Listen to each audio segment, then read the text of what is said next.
গুরুদেব রবীন্দ্রনাথ ঠাকুরের লেখা কোপাই কবিতাটি আবৃত্তি করছি। পদ্মা কোথায় চলেছে দূর আকাশের তলায়, মনে মনে দেখি তাকে, এক পারে বালুর চর, নির্ভীক কেননা নিঃস্ব, নিরাসক্ত। অন্য পারে বাঁশবন, আমবন, পুরনো বটু, পোড়ো ভিটে, অনেক দিনের গুঁড়ি মোটা কাঁঠাল গাছ। পুকুরের ধারে সর্ষে ক্ষেত, পথের ধারে বেতের জঙ্গল, ১৫০ বছর আগেকার নীলকুঠির ভাঙা ভিত, তার বাগানে দীর্ঘ ঝাউ গাছে দিনরাত মর্মরধ্বনি। ওইখানে রাজবংশীদের পাড়া, ফাটল ধরা খেতে ওদের ছাগল চড়ে, হাটের কাছে টিনের ছাদওয়ালা গঞ্জ। সমস্ত গ্রাম নির্মম নদীর ভয়ে কম্পান্বিত।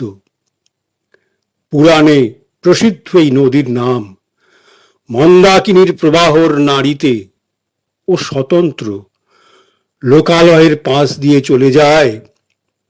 তাদের সহ্য করে, স্বীকার করে না। বিশুদ্ধ তার আভিজাতিক ছন্দে একদিকে নির্জন পর্বতের স্মৃতি, আর একদিকে নিঃসঙ্গ সমুদ্রের আহ্বান। একদিন ছিলেম ওরই চরের ঘাটে, নিভৃতে, সবার হতে বহু দূরে। ভোরের শুকতারাকে দেখে জেগেছি, ঘুমিয়েছি রাতে সপ্তর্ষির দৃষ্টির সম্মুখে নৌকার ছাদের উপর। আমার একলা দিন রাতের নানা ভাবনার ধারে ধারে চলে গেছে ওর উদাসীন ধারা। পথিক যেমন চলে যায় গৃহস্থের সুখ দুঃখের পাশ দিয়ে, অথচ দূর দিয়ে। তারপরে যৌবনের শেষে এসেছি তরু বিরল এই মাঠের প্রান্তে, ছায়াবৃত সাঁওতাল পাড়ার পুঞ্জিত সবুজ দেখা যায় অদূরে। এখানে আমার প্রতিবেশিনী কোপাই নদী, প্রাচীন গোত্রের গরিমা নেই তার, অনার্য তার নামখানি। কত কালের সাঁওতাল নারীর হাস্যমুখর কলভাষায় সঙ্গে জড়িত, কত কালের সাঁওতাল নারীর হাস্যমুখর কলভাষার সঙ্গে জড়িত। গ্রামের সঙ্গে তার গলাগলি, স্থলের সঙ্গে জলের নেই বিরোধ। তার এপারের সঙ্গে ওপারের কথা চলে সহজে। শনের ক্ষেতে ফুল ধরেছে একেবারে তার গায়ে গায়ে, জেগে উঠেছে কচি কচি ধানের চারা। রাস্তা যেখানে থেমেছে তীরে এসে, সেখানেও পথিককে দেয় পথ ছেড়ে, কলো কলো স্ফটিক স্বচ্ছ স্রোতের উপর দিয়ে। রাস্তা যেখানে থেমেছে তীরে এসে, সেখানে ও পথিককে দেয় পথ ছেড়ে, কলো কলো স্ফটিক স্বচ্ছ স্রোতের উপর দিয়ে। অদূরে তাল গাছ উঠেছে মাঠের মধ্যে, তীরে আম জাম আমলকির ঘেঁষাঘেঁষি। ওর ভাষা গৃহস্থ পাড়ার ভাষা, তাকে সাধু ভাষা বলে না। জল স্থল বাঁধা পড়েছে ওর ছন্দে, রেশারেশি নেই তরলে শ্যামলে। ছিপছিপে ওর দেহটি, মেকে মেকে চলে ছায়ায় আলোয়, হাততালি দেয় দিয়ে সহজে নাচে। বর্ষায় ওর অঙ্গে অঙ্গে লাগে মাতলামি, মহুয়া মাতাল গাঁয়ের মেয়ের মতো।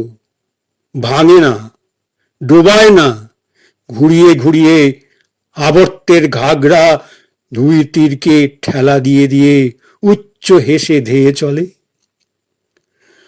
শরতের শেষে স্বচ্ছ হয়ে আসে জল, ক্ষীণ হয় তার ধারা। শরতের শেষে স্বচ্ছ হয়ে আসে জল, ক্ষীণ হয় তার ধারা।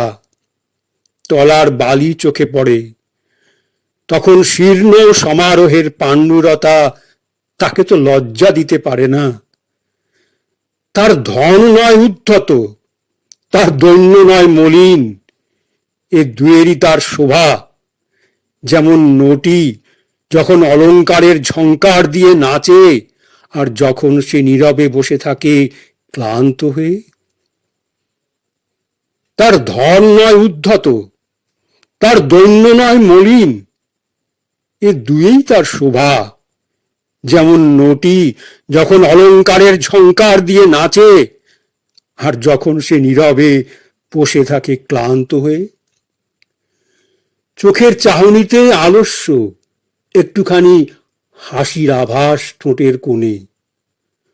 কোপাই কোপাই আজ কবির ছন্দকে আপন সাথী করে নিলে। সেই ছন্দের আপোষ হয়ে গেল ভাষার স্থলে জলে। যেখানে ভাষার গান আর যেখানে ভাষার গৃহস্থালী। কোপাই আজ কবির ছন্দকে আপন সাথী করে নিলে।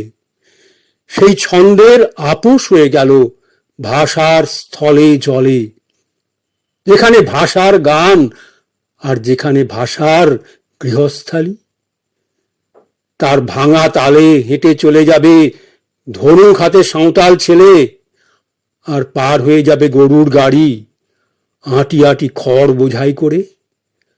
হাটে যাবে কুমোর মাকে করে হাঁড়ি নিয়ে। পিছন পিছন যাবে গাঁয়ের কুকুরটা, আর মাসিক 3 টাকা মাইনের গুরু ছেঁড়া ছাতি মাথায়।